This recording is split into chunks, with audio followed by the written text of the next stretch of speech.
April 1943, North Atlantic. Kapitänleutnant Werner Henke stands in the control room of U-515, and he's hearing something that shouldn't be possible. A series of dull thuds from the destroyer above, not the familiar roll and splash of depth charges going over the side, but something else. Something new. 24 distinct impacts hitting the water in rapid succession, and they're not behind his boat where depth charges always fall. They're ahead. Directly ahead, arcing through the air toward where U-515 is right now. Henke has survived 19 war patrols. He knows depth charge attacks the way a surgeon knows anatomy. The pattern is always the same. The destroyer passes over your position, rolls charges off the stern, and by the time they explode, you've had precious seconds to maneuver away. The explosion site and your current position are never quite the same. That separation, that tiny margin of error built into the physics of stern-dropped weapons, has saved his life a dozen times. But these sounds are different, and in the 3 seconds it takes his brain to process what his ears are telling him. 24 Hedgehog projectiles are already falling toward U-515 at terminal velocity. Each one contains 35 pounds of Torpex explosive. Each one is armed with a contact fuse that will only detonate if it hits something solid, if it hits steel, if it hits a submarine. This is the moment U-boat commanders across the Atlantic are learning that the rules of anti-submarine warfare have changed again. The Allies have developed a weapon that attacks forward instead of backward, that requires no guesswork about depth settings, that provides instant feedback on whether you hit or missed. And most terrifying of all, a weapon that lets the destroyer maintain sonar contact throughout the entire attack. The Hedgehog enters service with the Royal Navy in January 1942, though most U-boat commanders won't encounter it for another year. The weapon's development comes from the simple observation that someone should have made years earlier. Dropping depth charges off your stern means you have to pass directly over the submarine, which means you lose sonar contact at the exact moment when accurate positioning matters most. British anti-submarine researchers at HMS Vernon, the torpedo and mine school in Portsmouth, recognized this problem by 1940. When a destroyer runs in for a depth charge attack, the ASDIC operator loses contact when the submarine passes beneath the ship. The acoustic shadow created by the destroyer's own hull makes tracking impossible for the final 200 to 300 yards of the approach. During those critical seconds, the submarine can turn, dive deeper, or speed up, and the destroyer captain has no way to know. So depth charge attacks become educated guesses. You aim for where the submarine was 30 seconds ago, set your charges to explode at the depth you think it reached, and hope. The North Atlantic is vast and three-dimensional, and hope is not a precision weapon. Pre-war studies estimate that it takes an average of 150 depth charges to sink one submarine. That's not 150 charges per kill, that's 150 charges for every submarine destroyed, accounting for all the attacks that miss completely. The British could manufacture depth charges faster than Germany could build submarines, but barely. And every charge that explodes harmlessly in empty ocean is 300 pounds of high explosive wasted, plus the ship time to deliver it, plus the opportunity cost of what else those resources could accomplish. Anti-submarine warfare in 1940 and 1941 is fundamentally inefficient. The Allies are fighting a numbers game they're not quite winning. Before we jump back in, tell us where you're tuning in from, and if this story touches you, make sure you're subscribed, because tomorrow I've saved something extra special for you. Commander Charles Godev, a Canadian scientist working for the Department of Miscellaneous Weapons Development, the British have a gift for bureaucratic understatement, begins working on the problem in early 1941. His starting premise is radical. What if we attack ahead of the ship instead of behind it? Keep the submarine in sonar view until the moment of impact. Eliminate the guesswork.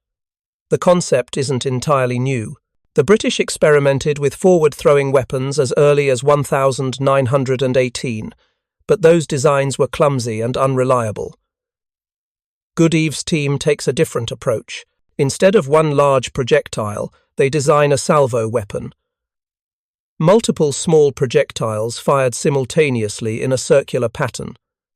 The mathematics are elegant. A submarine is roughly 220 feet long and 20 feet wide. If you can drop 24 projectiles in a 120-foot diameter circle, and your aim is accurate to within 50 feet, you have a statistical probability of at least one hit exceeding 70%. But there's a catch that makes the entire concept controversial. Contact fuses. The projectiles only explode if they physically clearly strike the submarine's hull, miss by 10 feet, miss by 1 foot, and the projectile hits the ocean floor inert, or sinks without detonating. This is psychologically difficult for destroyer crews to accept. Depth charges always explode. You see the water geysers, you feel the concussion, you know your weapons functioned, even if you missed. Hedgehog projectiles that miss give you nothing. Silence. No explosions mean no hits, and no hits means you just fired 24 projectiles for zero tactical effect. The Admiralty debates this feature extensively. Some officers argue that even near-miss explosions have value. They might damage the submarine, terrify the crew, force them deeper. The research data says otherwise. A depth charge has to explode within 20 feet of a pressure hull to cause lethal damage. Near misses do nothing except waste explosives and alert the submarine that you don't know exactly where it is. Contact fuses eliminate false hope. You get immediate, unambiguous feedback. Explosions mean you killed the submarine. Silence means you missed and need to attack again. The weapon itself looks like something from a medieval siege. 6 rows of 4 spigots mounted on the forward deck, each spigot holding a 65-pound projectile. The projectiles are shaped like stubby bombs, 22 inches long, with stabilizing fins. When fired, the pattern looks like a mortar barrage projectiles arcing through the air in a spread pattern, hitting the water 200 yards ahead of the ship. The first operational Hedgehog installation goes to sea aboard HMS Westcott in January 1942. The early results are mixed. The weapon is temperamental. Misfires are common. Some projectiles tumble in flight, landing outside the pattern. The contact fuses sometimes fail to arm properly, and destroyer crews don't trust it. They're trained on depth charges, weapons that always make noise, that feel substantial, that look and sound like they're accomplishing something. Hedgehog attacks are eerily quiet, and when they miss, just splashes. No explosions. Many captains revert to depth charges after trying Hedgehog once or twice, but the tactical advantages are undeniable to anyone willing to learn the system properly. HMS Vannock proves the concept in February 1942. Lieutenant Commander Waterhouse detects a submarine at 1,200 yards, closes to 200 yards, maintaining perfect sonar contact, and fires a full Hedgehog pattern. 2 seconds after the projectiles hit the water, 3 explosions. The submarine, later identified as U-587, breaks up immediately, debris and oil rising to the surface within minutes. Waterhouse's crew never lost sonar contact. They knew exactly where the submarine was at the moment of attack. That's the revolution. Not just a new weapon, but a weapon that works synergistically with improved sonar. Long-range detection finds the submarine. Maintained contact tracks it.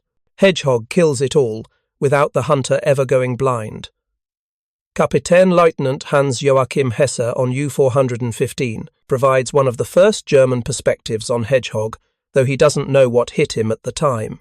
May 1943, he's being pursued by the destroyer HMS Pathfinder in the western approaches. Depth charge attacks have been ongoing for 90 minutes. Standard procedure. Hesse goes deep, silent running, trying to creep away between attack runs. Then he hears something different, not the splash, splash, splash of depth charges rolling off the stern, but a series of sharp impacts on the water surface. 24 distinct sounds in rapid succession, and they're not behind Pathfinder's screws where they should be. They're overhead, directly overhead. Before Hesse can even process what this means, before he can order evasive action, the first Hedgehog projectile punches through U-415's pressure hull, just aft of the conning tower. The explosion is catastrophic. 35 pounds of Torpex detonating inside the pressure hull. not outside it. The blast wave has nowhere to go except through the submarine's internal compartments. The control room floods instantly. U-415 loses all power, all control, and begins to sink. Hesse blows all ballast tanks in desperation, and the boat surfaces crippled, helpless, surrounded by escorts. He has no choice but to surrender. 47 men survive. 3 are killed in the initial explosion. During interrogation, Hesse describes the attack with something close to awe. We heard the projectiles hit the water, but there were no explosions. I thought the weapon had failed. Then one hit us, and I understood. They were waiting to hit steel. There was no time to evade. Between hearing the launch and the impact, perhaps 3 seconds, maybe 4. How do you evade something that's already falling? This becomes the terrifying reality for U-boat crews.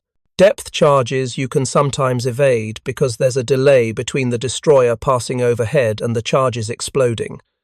The boat might only be 50 yards away from where the destroyer thinks it is, but 50 yards is enough.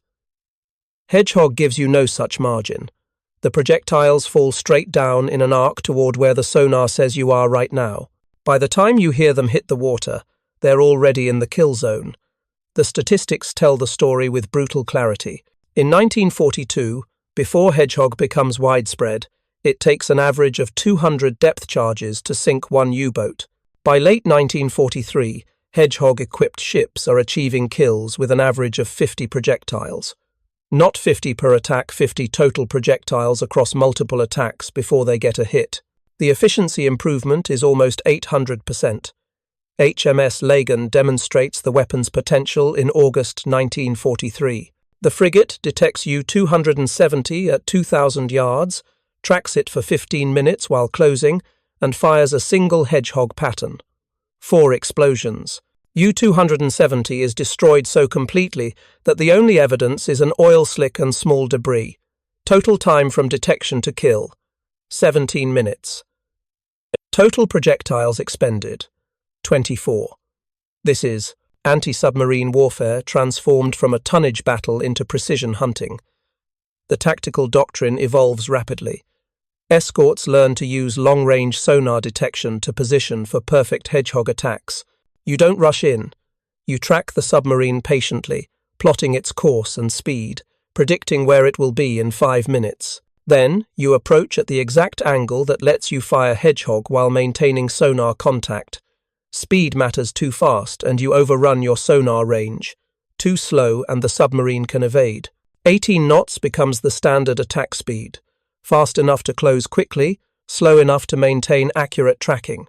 Captain Frederick Johnny Walker, commanding the 2nd Escort Group, develops the creeping attack specifically for Hedgehog. One ship maintains sonar contact from 1,000 yards, tracking the submarine and providing constant position updates by radio. A second ship creeps in slowly, hence the name at 8 knots, using the first ship's data to position for the attack. The submarine hears nothing until the attacking ship is already in Hedgehog range. By then, it's too late. The projectiles are fired, they're falling, and the submarine has nowhere to go. Walker's group sinks 6 U-boats in 5 months using this tactic. His report to Admiralty becomes required reading for every escort commander in the Atlantic. The key insight: Hedgehog isn't a substitute for depth charges, it's a fundamentally different weapon that requires fundamentally different tactics. Used properly, it's far more lethal than anything that came before. American destroyers adopt Hedgehog enthusiastically, though they initially call it the Mark 10 projector, because the US Navy has a policy against adopting British equipment names. The crews ignore official nomenclature and call it Hedgehog anyway. USS England, a destroyer escort, uses Hedgehog to sink 6 Japanese submarines in 12 days during May 1944. The attacks are textbook: detect, at long range, track patiently, close to 200 yards, fire, confirm kill with explosions. If no explosions, reposition and attack again. England's crew fires Hedgehog patterns 18 times during those 12 days. They get hits on 8 patterns. 8 attacks, 6 kills. 2 submarines damaged so severely they're later scuttled. The weapon's effectiveness in trained hands is almost surgical. German U-boat command slowly realizes something has changed, but they struggle to understand exactly what. Captured crews describe forward-firing weapons, projectiles that only explode on contact, attacks that come from destroyers that somehow maintain perfect position awareness. Kriegsmarine intelligence briefs suggest the Allies have developed acoustic homing projectiles, guided weapons that track submarines automatically. This is giving the British far too much credit. Hedgehog isn't guided.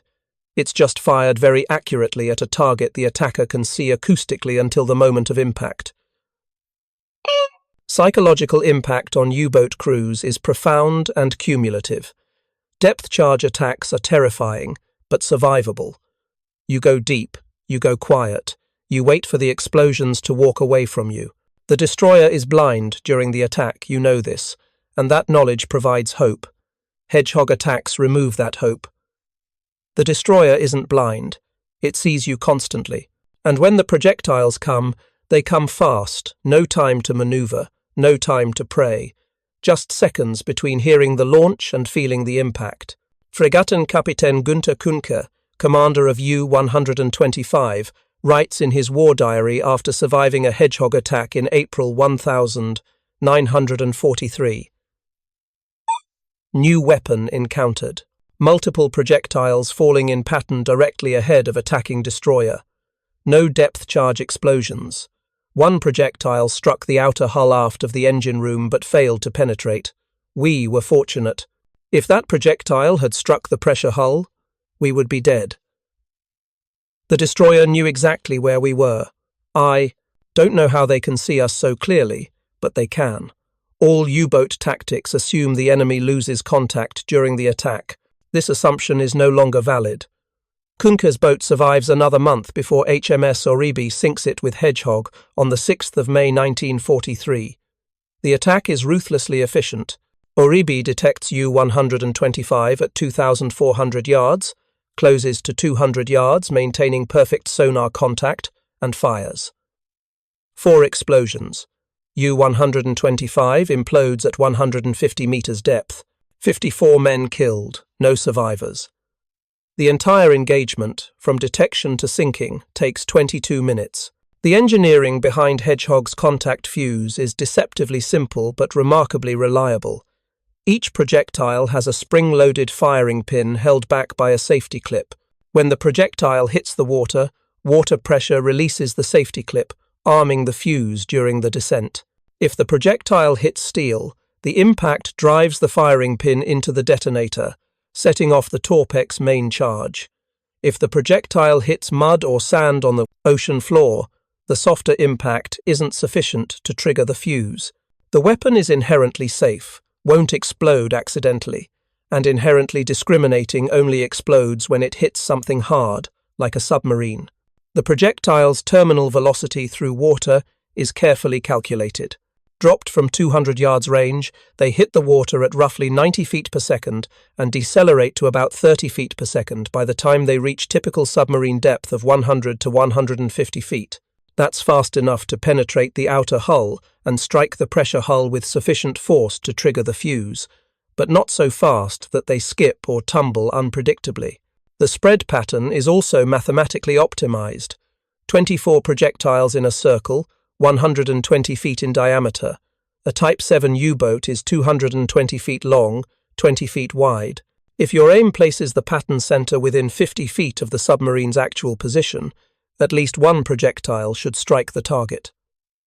Given the variation in projectile, trajectories, firing angles, and underwater currents, the pattern provides overlapping coverage that accounts for these variables. Its engineering informed by statistics and probability theory. Convoy on 202, October 1943, provides a comprehensive demonstration of Hedgehog's tactical impact. 17 U-boats are positioned along the convoy's route. Admiral Dönitz expects significant Allied losses. Instead, the convoy loses 1 merchant ship, while the escorts sink 4 U-boats and damage 3 others badly enough that they abort to base. Every one of those kills comes from Hedgehog attacks. HMS Duncan detects U-844 at 3,000 yards, tracks it for 12 minutes, fires Hedgehog, 3 explosions. U-844 surfaces, briefly, sinking, and goes down with all hands. HMS Vidette gets U-274 with a single Hedgehog pattern. 5 explosions, massive overkill, and U-274 disintegrates. Debris field extends over 200 yards. HMS Sunflower prosecutes U-631 through 3 Hedgehog attacks, missing the first, 2 no explosions, immediate feedback that the attacks failed, and hitting with the third. 2 explosions. U-631 is crippled and surfaces to scuttle. The crew abandons ship. 22 survivors are picked up. The 4th kill is HMS Keppel attacking U-229. This attack becomes a case study in persistence. Keppel fires 7 Hedgehog patterns over 90 minutes. The first 6 miss no explosions, but Keppel's commander maintains contact throughout, repositioning after each miss, calculating better attack angles. The 7th pattern gets 3 hits.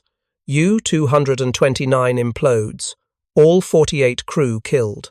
German submariners start calling Hedgehog attacks Splitterbomben, splinter bombs, because the successful attacks produce distinctive underwater sounds, sharp cracks of Torpex detonations followed by the tearing screech of steel rupturing. Survivors from damaged boats describe the sound as unforgettable, not the rolling thunder of depth charges, but precise surgical violence. You know instantly when Hedgehog hits something, and if you're in the submarine that got hit, you have maybe seconds to reach the surface before the boat sinks beneath you. The weapon's success rate climbs steadily as crews gain experience. Early Hedgehog attacks in 1942 achieve kills in roughly 5% of engagements where the weapon is fired. By mid-1943, that rate increases to 15%. By early 1944, experienced ships like HMS Lochkillen achieve kill rates approaching 25%. 1 in 4 Hedgehog attacks results in a submarine sinking. Compare this to depth charge kill rates of 1 to 2%, and the revolution becomes undeniable. American destroyer escorts adopt modified Hedgehog designs called Mousetrap, with 8 projectiles instead of 24. Smaller spread pattern but faster reload time. USS Bronstein sinks U-709 with Mousetrap in March 1944, proving the concept works even with reduced salvos. The key isn't the number of projectiles, it's the maintained sonar contact during the attack and the immediate feedback from contact fuses. U-boat tactics attempt to adapt. Some commanders try radical depth changes the moment they hear projectiles hit the water, crash dive, or emergency blow, hoping to move vertically out of the kill zone. It rarely works. Hedgehog projectiles fall fast enough that the submarine doesn't have time to change depth significantly in the 3 to 5 seconds between water impact and projectile arrival at depth. If you were at 100 meters when the Hedgehog fired, you're still at 100 meters when the projectiles arrive. Other commanders try high-speed runs, cranking the electric motors to maximum, hoping to outrun the pattern laterally. This is more effective, but drains batteries catastrophically, and the destroyer just fires again. Hedgehog reload time is roughly 3 minutes for a practiced crew. If the submarine tries to run, the destroyer tracks it easily, positions for another shot, and fires again and again. Eventually, the submarine's batteries die, and then it has no options left at all. The most desperate tactic is immediate surfacing and deck gun battle. Kapitänleutnant Helmut Mansek tries this in U-758, October 1943. HMS Duckworth attacks with Hedgehog. Mansek hears the launch, realizes he can't evade submerged, and blows all ballast tanks. U-758 surfaces 150 yards from Duckworth, and the deck gun crew scrambles to man the 88mm cannon. They get off 2 rounds, both miss before Duckworth's 4-inch guns and 20mm cannons shred U-758's conning tower. The submarine sinks in 4 minutes. 23 crew killed, 17 captured. The tactical calculus is stark.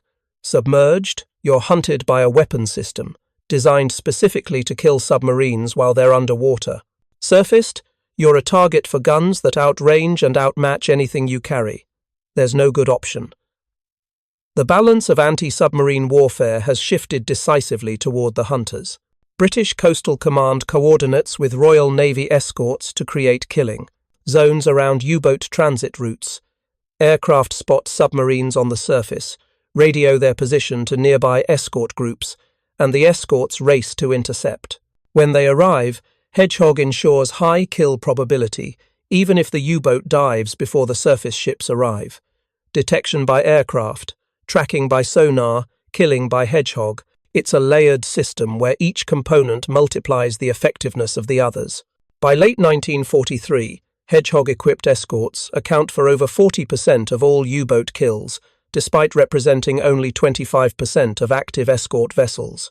The weapon's effectiveness per ship is almost double that of depth-charge-only vessels. Admiralty operational research teams document this exhaustively. The data drives rapid expansion of Hedgehog production and retrofit programs. Every available escort gets Hedgehog installation priority. The weapon's influence extends beyond simple kill statistics. U-boats begin avoiding areas with high Hedgehog-equipped escort concentrations. This forces them into less favorable patrol zones, reduces their intercept opportunities against convoys, and ultimately decreases their overall effectiveness. The mere existence of Hedgehog changes U-boat behavior even when the weapon isn't fired. German countermeasures prove inadequate. Thicker hull armor would help, but adds too much weight.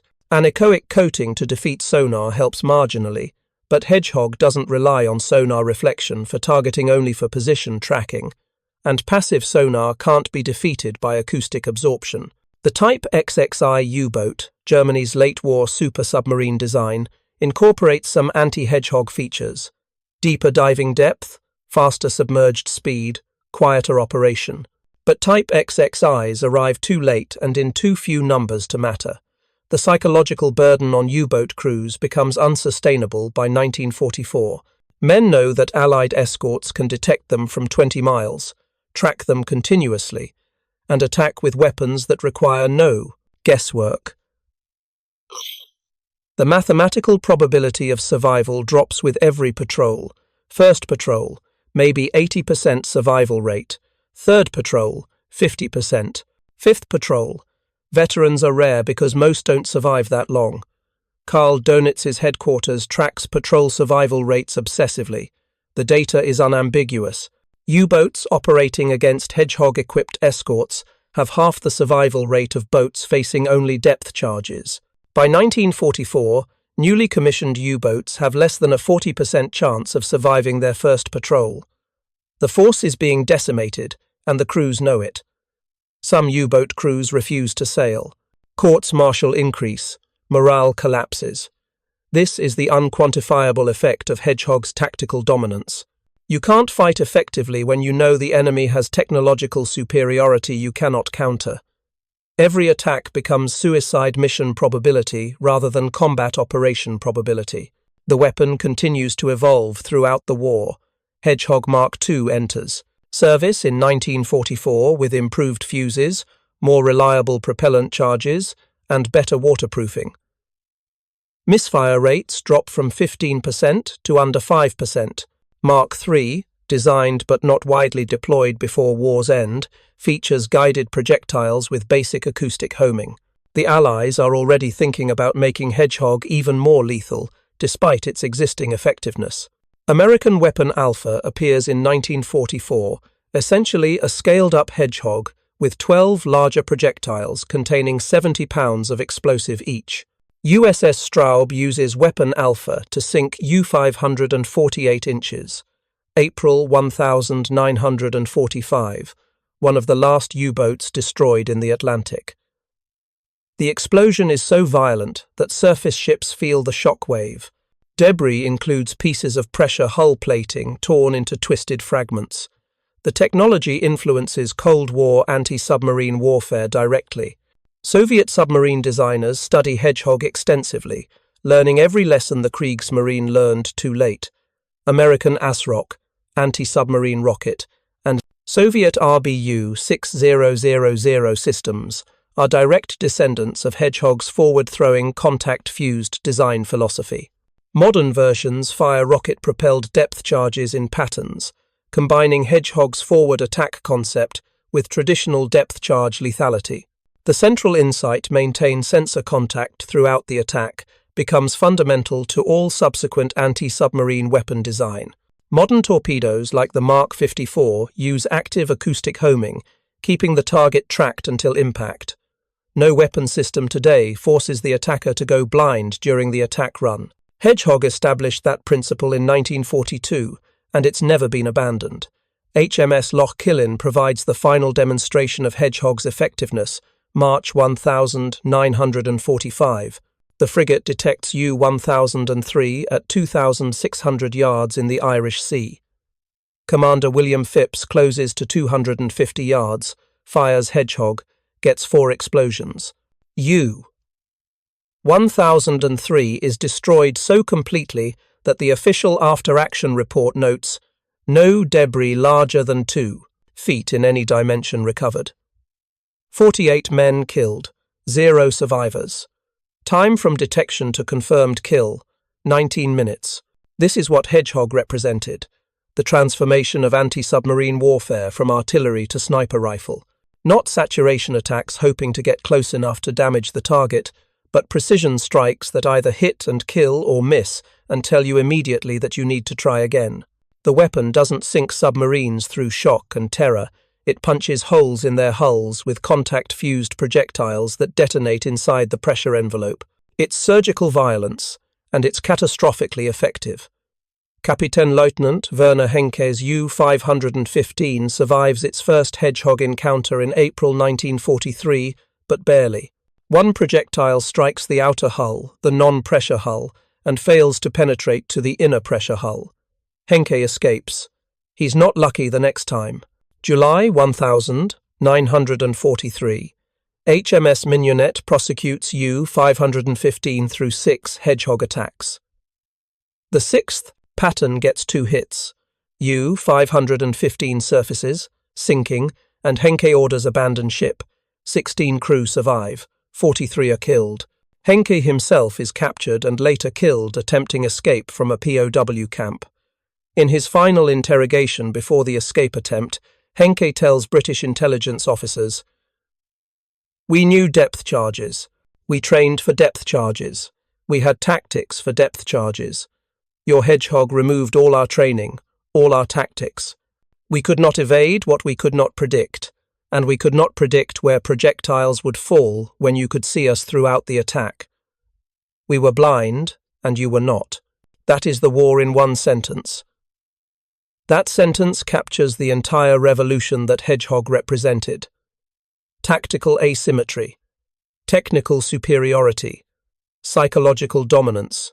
By the time U-boat commanders understood what they faced, it was already too late. The Atlantic had become a killing ground, where submarines were no longer predators, but prey, hunted by weapons designed specifically to exploit their vulnerabilities with ruthless efficiency. The final statistics: over 250 U-boats sunk or damaged by Hedgehog attacks between 1942 and 1945. Thousands of German submariners killed by a weapon they couldn't evade, couldn't counter, couldn't survive. The Hedgehog didn't win the Battle of the Atlantic alone. Long-range aircraft, improved radar, signals intelligence, and escort carrier groups all contributed. But it fundamentally changed the tactical equation underwater. When U-boat captains heard that distinctive pattern of 24 projectiles hitting the water ahead of the attacking destroyer, they knew with terrible certainty that modern anti-submarine warfare had arrived. And they knew they were living in the last seconds of a tactical paradigm that no longer applied. The old rules said depth charges fell behind the destroyer, giving you time to evade. The new rules said projectiles fell where you were right now, and there was no time for anything except the hope that this pattern would miss. Most patterns didn't miss. That's what made Hedgehog revolutionary. That's what made it terrifying. And that's what made survival in a U-boat, by 1943, a statistical improbability that grew worse with every patrol until the mathematics became unsustainable and the wolf packs retreated from waters they once dominated. The ocean remembers. At the bottom of the Atlantic, in water too deep for conventional diving, lie the broken remains of hundreds of U-boats. Many have holes punched through their hulls from the inside out, the distinctive signature of Hedgehog projectiles that penetrated the outer hull, struck the pressure hull, and detonated within the submarine itself. They're monuments to a tactical revolution that came from asking one simple question: what if we attacked forward instead of backward? The answer changed naval warfare forever.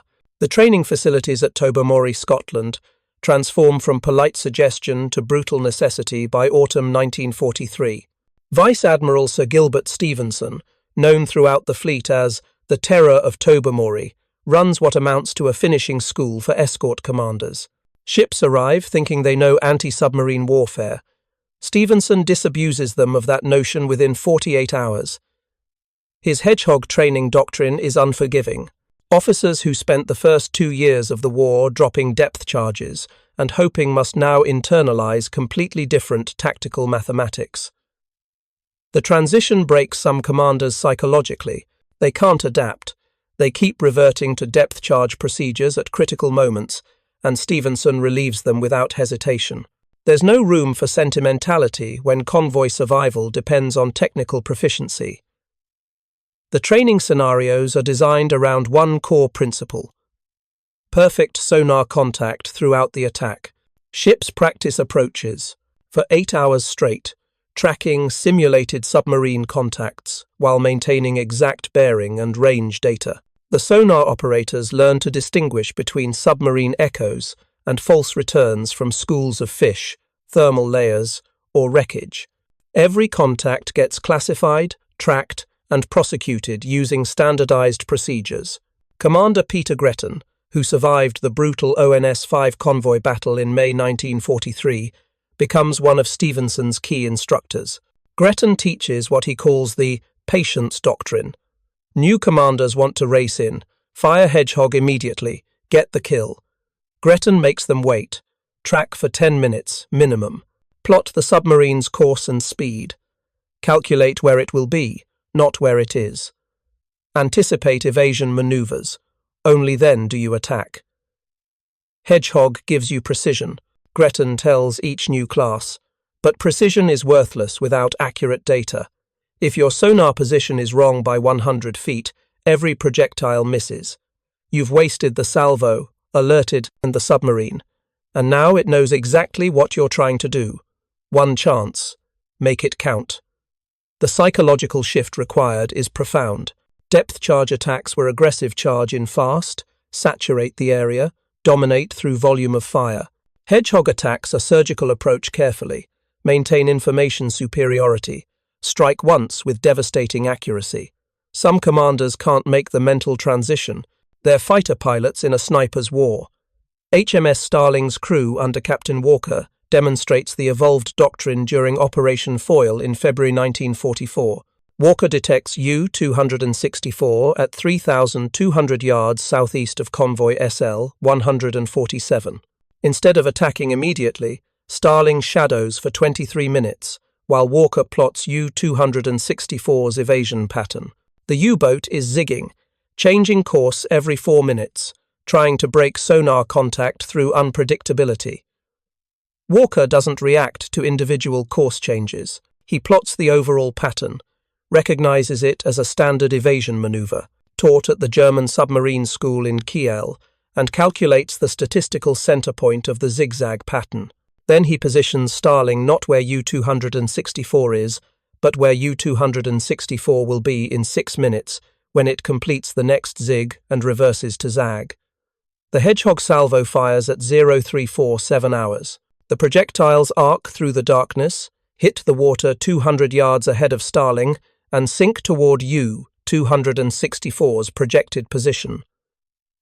5 explosions. U-264 breaks up at 180 meters depth, 37 men killed. 0 survivors. Walker's after-action report notes dryly, submarine contact prosecuted using predictive positioning. Result satisfactory. Satisfactory. That's the new language of anti-submarine warfare, not lucky kills or desperate battles. Satisfactory results from superior tactics applied methodically. The Royal Navy is industrializing submarine destruction. The Americans bring their own innovation to Hedgehog doctrine. The creeping attack refined by Escort Division 13 operating out of Norfolk, Virginia. 2 destroyers work in tandem. The directing ship maintains sonar contact from 1,000 to 1,500 yards, well outside the range where the submarine can hear it clearly. The attacking ship approaches slowly, hence creeping at just 8 knots, using position data radioed continuously from the director. The attacking ship's sonar is shut down completely during the approach. No pings, no active emissions. The submarine hears nothing except distant propeller noise that could be anything. By the time the attacking destroyer reaches Hedgehog range, the submarine has no warning. The first sound the U-boat crew hears is 24 projectiles hitting the water directly overhead. USS Haverfield perfects this tactic in March 1944. Working with USS Swenning as director, Haverfield sinks U-515. Yes, Werner Henke's boat, finally meeting its end, without the submarine ever knowing Haverfield was approaching. Swenning maintains contact from 1,400 yards. Haverfield creeps in silent, guided by radio bearings, and fires Hedgehog at 225 yards range. 3 explosions. U-515 surfaces briefly, stern already underwater, and sinks in 40 seconds. 16 survivors picked up, Henke among them. During interrogation, Henke describes the attack with visible frustration. We knew a destroyer was out there. We could hear it faintly, but it wasn't approaching. Then, suddenly projectiles were falling, and we had no time to react. I don't understand how they positioned so precisely without us hearing the attack ship. It's not possible with the technology we know. But it is possible when 2 ships coordinate and share data. The director maintains tracking while the attacker maintains stealth. Its tactics enabled by technology ship-to-ship radio, standardized position reporting, and Hedgehog's forward-firing capability. The Germans are still fighting like it's 1940. The Allies are fighting like it's 1944, because it is. Canadian corvettes adopt Hedgehog with particular enthusiasm.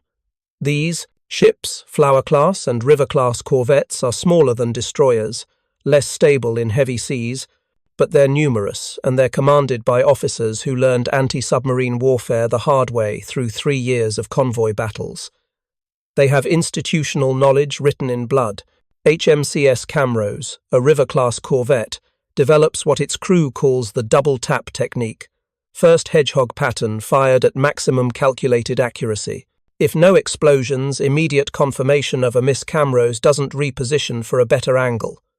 Instead, the crew fires a second pattern within 90 seconds at the same position. The logic is brutal and effective. The submarine heard the first attack and is now maneuvering frantically. But frantic maneuvering takes time. The submarine hasn't moved far in 90 seconds. The second pattern catches it still within the kill zone. Camrose sinks U-877, using this technique in December 1944. First pattern, no explosions. Second pattern, fired 87. Seconds later, 4 explosions. U-877 breaks apart, 51 men killed. The technique spreads throughout the Royal Canadian Navy within weeks. By 1945, Canadian corvettes account for a disproportionate number of Hedgehog kills relative to their numbers. The weapons contact fuse psychology creates an unexpected training benefit. When projectiles don't explode, crews know immediately they need more practice. There's no ambiguity, no false confidence from seeing dramatic water geysers that actually missed. The feedback is binary. Explosions mean you hit, silence means you missed. This accelerates skill development enormously. Contrast this with depth charge training, where crews might believe they're effective because they see impressive explosions, when actually they're missing by hundreds of feet every time. Hedgehog forces honest self-assessment. Ships track their hit rates obsessively, post them in the wardroom, and compete for best accuracy. It becomes a matter of professional pride. HMS Loch Killin's crew achieves a 31% hit rate over 47 attacks in 1944–45, best in the Royal Navy. The German response, such as it is, comes too late and with too little conviction. By 1944, U-Boat Command issues updated evasion procedures. If attacked by forward-firing weapons, emergency dive to maximum safe depth and maintain that depth without maneuvering. The theory is that Hedgehog projectiles fall in a pattern at specific depth intervals. Stay below the pattern, and you're safe. The theory is wrong. Hedgehog projectiles sink until they hit something or reach the ocean floor. There's no safe depth except deeper than the attacker thinks you are, and with improved sonar tracking, the attacker usually knows your depth accurately. The updated procedures save nobody. Some U-boat commanders try deploying Aphrodite decoys, hydrogen-filled balloons released from the submarine that rise to the surface, creating false sonar returns. This works occasionally against depth charges, causing the attacker to waste charges on empty water. Against Hedgehog, it's useless. The projectiles sink toward the balloon, hit nothing solid, don't explode, and the attacker immediately knows the contact was false.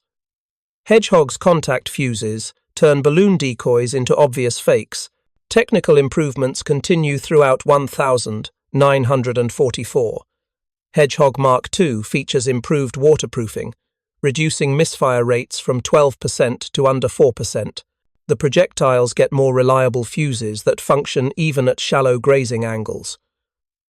Propellant charges become more consistent, tightening the spread pattern.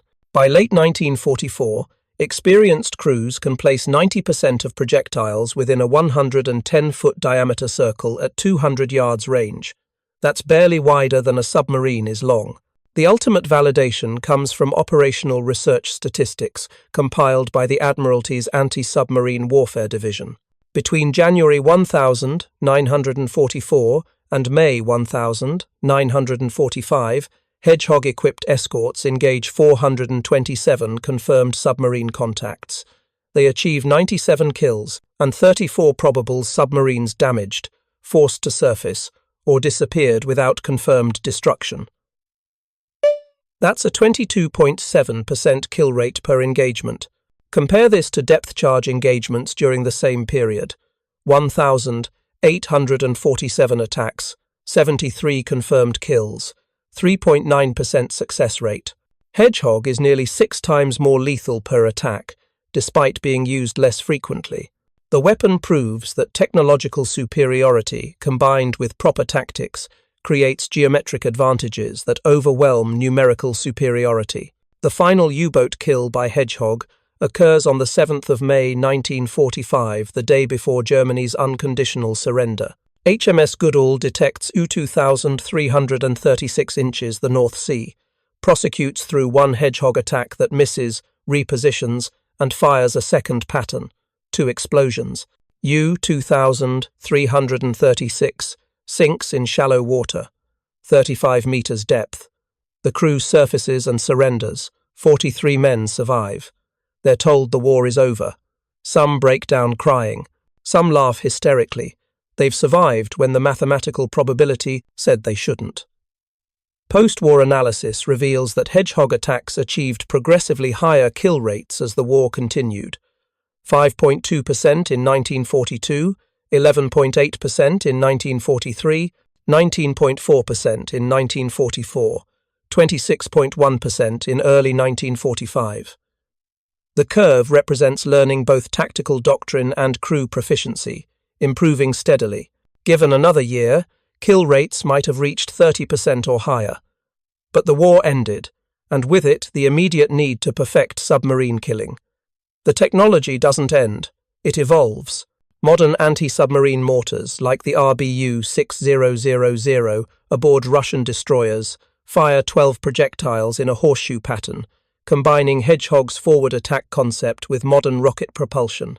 American vessels use torpedo-delivered depth charges that combine both approaches. NATO navies train on Hedgehog principles. Even though the weapon itself is obsolete, the tactical thinking remains valid. The lesson survives. Maintain information superiority throughout the engagement. Attack with precision rather than volume, and use weapons that provide immediate feedback on effectiveness. That's Hedgehog's intellectual legacy. The physical weapon is museum pieces and seabed wreckage. The tactical revolution it represented shapes anti-submarine warfare today, 80 years later. In the cold waters of the Atlantic, Pacific, and Arctic Oceans, submarines and surface ships still play the ancient game of hunter and hunted. The technology has changed nuclear propulsion, acoustic homing torpedoes, towed sonar arrays, satellite communications, but the fundamental principle established by Hedgehog in 1942 remains unchanged. The side that can attack without going blind wins. That truth, learned at terrible cost by U-boat crews who heard projectiles falling and realized they were already dead, echoes through every anti-submarine engagement that followed. The ocean keeps its secrets and its lessons. Both are written in steel and bone at depths where sunlight never reaches. Preparing and narrating this story took us a lot of time, so if you are enjoying it, like this video, it means a lot to us. Now back to the story. The mathematics of terror can be precisely calculated. U-boat crewman Heinz Schaefer, one of the few men to survive multiple Hedgehog attacks, describes it in his post-war memoir with brutal clarity. From the moment you hear the projectiles hit the water until they reach your depth, if you're at 100 meters, you have approximately 3.2 seconds. In those seconds, you cannot dive deeper, cannot turn meaningfully, cannot escape. You can only wait to discover if you will continue living or die instantly. 3.2 seconds. That's what Hedgehog reduced submarine warfare to. Not the hours-long cat-and-mouse games of early war depth charge attacks, not the gradual escalation of tension as patterns walked closer. Just 3 seconds between awareness and outcome. Binary. Alive or dead. No middle ground. The physical experience inside a U-boat during Hedgehog attack is documented extensively through survivor interrogations. The sequence is always the same, described with eerie consistency by men who experienced it from different boats in different oceans. First, the sound of splashes. Not the heavy rolling crashes of depth charges hitting the water, but lighter impacts. Multiple impacts in rapid succession. 24 distinct sounds if you're trained enough to count them in the moment. Most men aren't. Terror doesn't count well. Second, silence. This is the part that breaks minds. Depth charges explode whether they hit or miss. You hear them, you feel them. Even if they're 300 yards away, you know they're there. Hedgehog projectiles that miss don't explode. They sink past you silently, hit the ocean floor silently, and give you nothing. No information.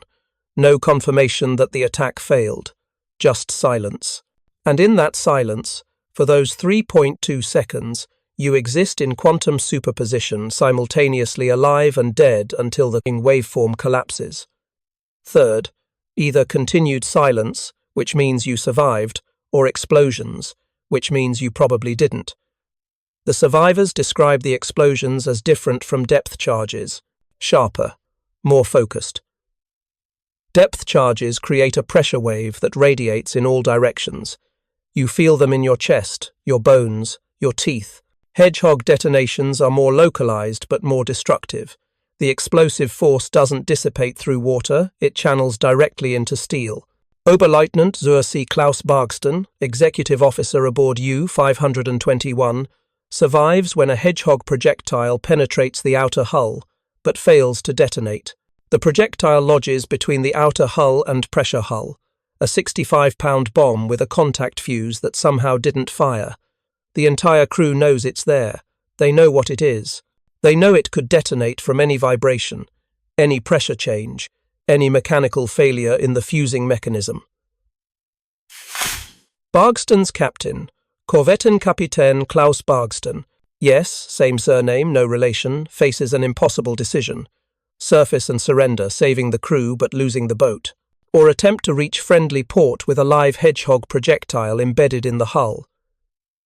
He chooses the latter. U-521 creeps toward France at 4 knots for 38 hours. Every man aboard moves with exaggerated care. Conversations are whispered. The cook serves cold rations because running the galley stove creates vibration. They make it. French dockyard workers remove the projectile using procedures improvised on the spot because nobody has done this before. The fuse failed due to a manufacturing defect. The firing pin spring was too weak to overcome corrosion from salt water. One defective spring saves 47 lives. But the incident spreads through the U-boat fleet like psychological poison. Men realize that Hedgehog doesn't just kill you instantly. Sometimes it doesn't kill you immediately but leaves you trapped with a live bomb inside your hull. The uncertainty compounds the terror. British technical intelligence recovers several unexploded Hedgehog projectiles from damaged U-boats after the war.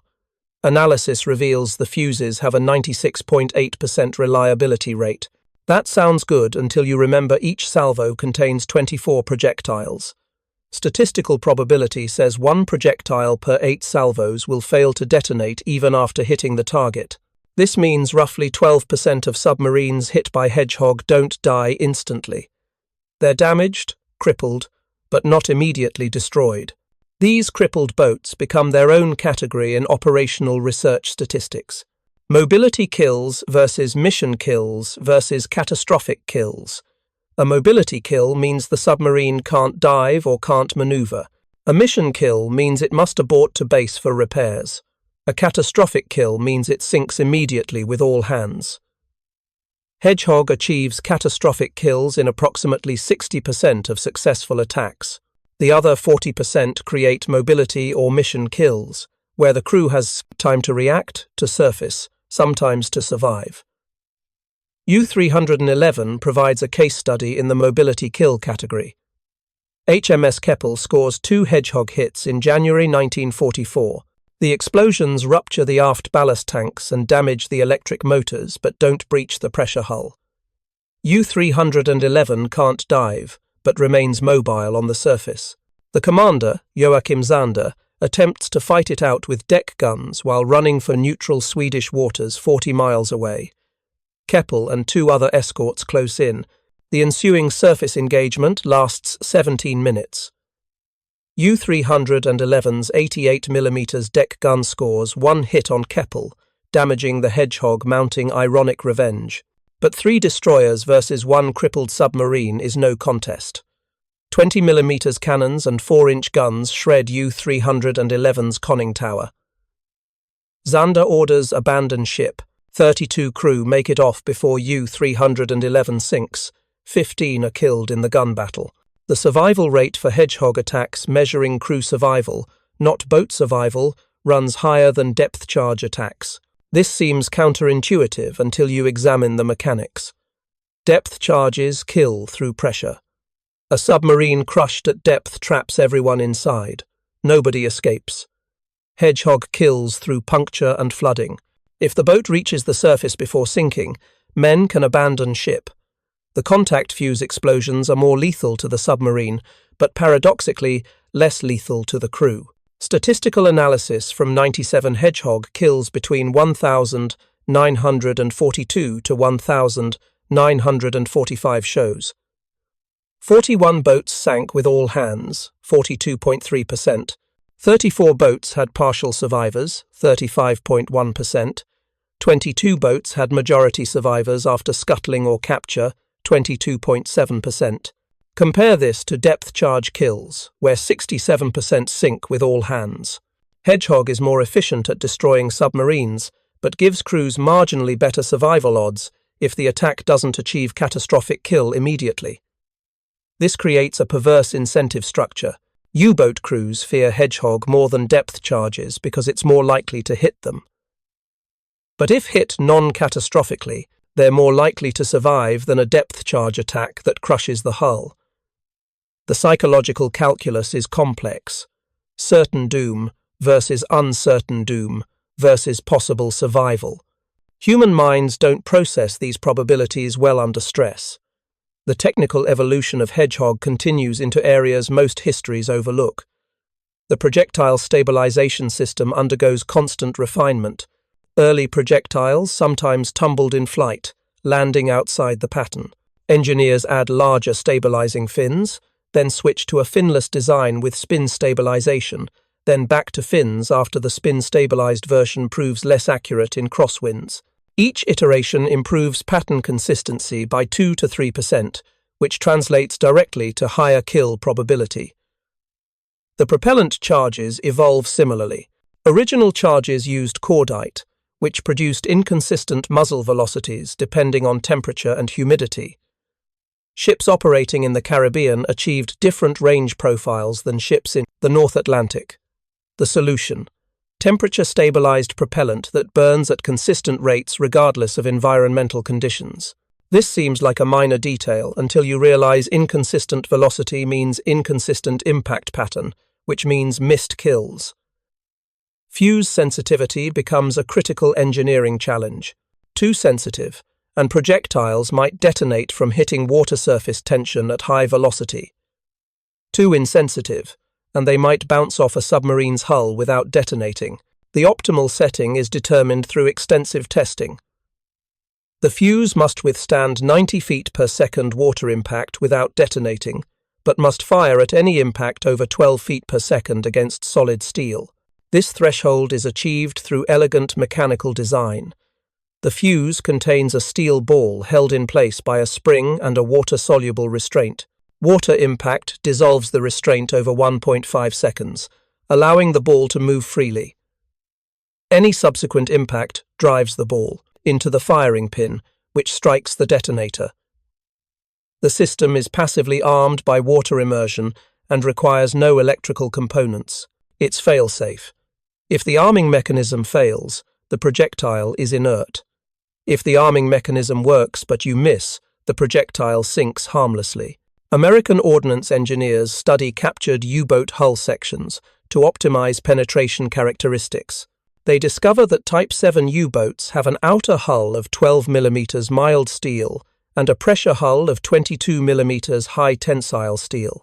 The Hedgehog projectile's nose cone must penetrate the outer hull without detonating, then detonate on impact with the pressure hull. This requires precise nose cone geometry. The solution: a hardened steel penetrator tip with a softer, mild steel body. The tip punches through the outer hull. The body absorbs the impact shock without transmitting it to the fuse, and then when the projectile hits the pressure hull, the fuse fires. Testing confirms this works. Projectiles penetrate outer hulls 94% of the time without premature detonation, then detonate against the pressure hull with 96.8% reliability. German metallurgists, analyzing recovered projectile fragments, recognize the sophistication but can't replicate it in time to matter. By 1944, Germany is desperately short of high-grade steel alloys. The tungsten and molybdenum needed for hardened penetrator tips are in critically short supply. Even if German engineers design a counter-weapon, they can't manufacture it in quantity. The acoustic signature of Hedgehog launch becomes as distinctive as the weapon's impact. U-boat hydrophone operators learn to recognize it, a rapid series of muffled thumps, like someone striking a drum 24 times in quick succession. The sound travels through water from the firing ship, reaching the U-boat 2 to 3 seconds before the projectiles arrive. This brief warning is theoretically enough time to take emergency action.